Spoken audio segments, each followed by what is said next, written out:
Pope Anianus, second Pope of Alexandria and Patriarch of the See of Saint Mark. He was ordained as the successor of Saint Mark the Evangelist, and was also the first convert Mark I to Christianity in the region. As Mark was entering Rakotis, a suburb of Alexandria, after his trip from Cyrene to the Pentapolis, the strap of his sandal fell off. He found a cobbler, Anianus, to repair it. While he was working on the sandal, the awl slipped in Anianus's hand, piercing it. Anianus cried Heis ho Theos in response to the pain. Mark took the opportunity of Anianus's scream to preach the gospel of Christianity to him, at the same time reportedly miraculously healing Anianus of his wound. How it was that Anianus was a monotheist in Alexandria is a matter of conjecture.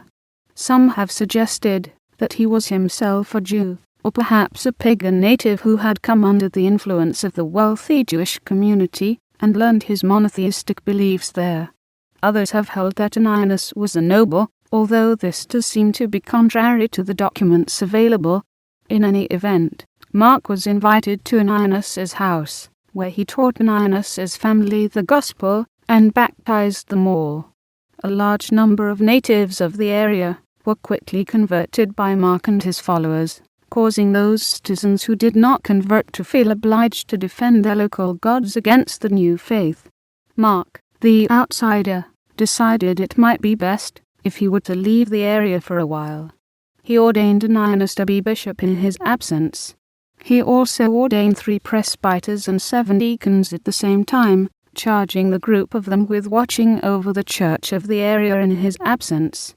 Mark was gone for a period of 2 years, during which time he is said to have gone to Rome, Aquileia, and the Pentapolis, preaching, performing miracles, and winning converts to Christianity at each location. On Mark's return, he found that the church in Alexandria had grown significantly, and that they were able to build a church for themselves at Bucolia on the shore of the eastern harbour of Alexandria, also known as the Portus Magnus of the Ptolemaic dynasty. Following the martyrdom of Mark on the 30th day of Bermuda, Anianus became the patriarch of the church in Alexandria. He would remain in that capacity for over 17½ years. During that time, the number of Christians in the area grew significantly, and Anianus ordained new priests and deacons for the growing church. The extent of the evangelization they performed is unknown, although it has been thought by some that it was done at least somewhat covertly, given the hostility the pagan population demonstrated to the new faith. Anianus died in bed, and was buried next to Mark at the church in Pentapolis. It is a matter of some dispute whether Anianus was the first or second patriarch of Alexandria. The Roman Catholic Church and some others hold that Anianus was the first patriarch. The Coptic Orthodox Church of Alexandria holds that Mark was the first patriarch of Alexandria, making Anianus second. He is regarded as a saint, with a feast day of 25 April in the Eastern Orthodox Church.